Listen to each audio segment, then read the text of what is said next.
Con su venia, Presidenta. Acción Nacional no avalará con su voto la minuta de la Ley Federal de Derechos que nos envía la Cámara de Senadores y que la Comisión de Hacienda de esta Cámara dictamina. Su construcción ha sido a través de una mayoría que aparenta un interés de diálogo y que privilegia el consenso, pero a puerta cerrada traicionan con los derechos de sus dichos de democracia participativa. Se impone a su vez sobre la razón y la responsabilidad el voto de la mayoría para cumplir los caprichos del presidente. Es cierto que se corrigieron algunos temas en las dos cámaras, como el cobro excesivo sobre los derechos del espectro radioeléctrico, el mecanismo de acreditamiento de derecho de la minería contra el derecho especial del mismo y la exención de pago de derechos de visitantes del extranjero.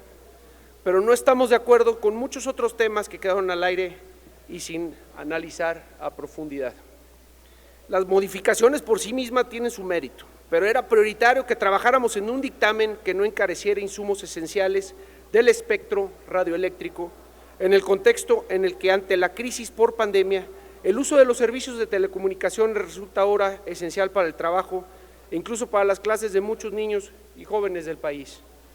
Los expertos han señalado que el incremento de los derechos por el espectro radioeléctrico reducirá la inversión de telecomunicaciones y aumentará el costo que deben de pagar los usuarios por conectividad y también por la operación móvil. Era necesario escuchar distintas voces con relación a las cuotas del derecho minero, antes de comprar un discurso que denigra a un sector que genera empleos, que contribuye al 2.4% del Producto Interno Bruto Nacional y que es la base para el desempeño del sector manufacturero.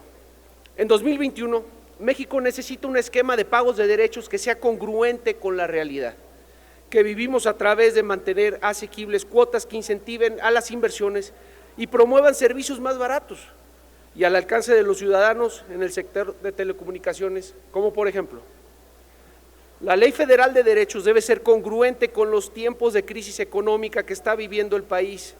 Los sectores productivos están siendo afectados por la pandemia que ha generado una crisis sanitaria y económica y que ha repercutido en los sectores productivos y en la generación de empleos. Ustedes con su mayoría aprobarán una ley que con el esquema de cuotas no mejora la prestación de servicios públicos y ni genera mejores condiciones en el uso, goce o aprovechamiento de los bienes de dominio público del país.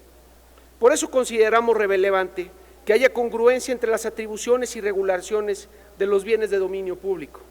Necesitamos incentivar un equilibrio en los diferentes sectores que pagan los derechos y también generar competitividad en el ámbito nacional e internacional, a fin de que las cuotas de prestación de servicio por el uso, goce o aprovechamiento del dominio público reflejen un costo acorde a nuestro contexto social y económico. Con el dictamen de la minuta coincidimos que las modificaciones que hacen sobre el derecho de servicios migratorios y el derecho de no residentes se pudo haber hecho más.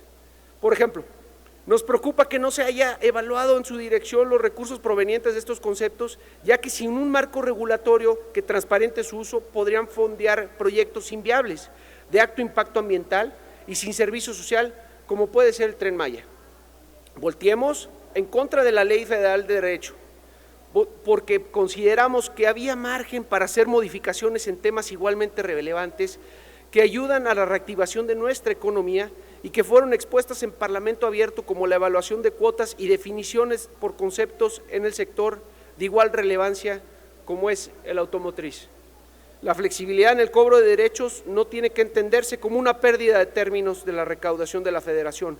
Por el contrario, puede ser una herramienta y una gran oportunidad para establecer las bases para enfrentar con fortaleza los retos del próximo año.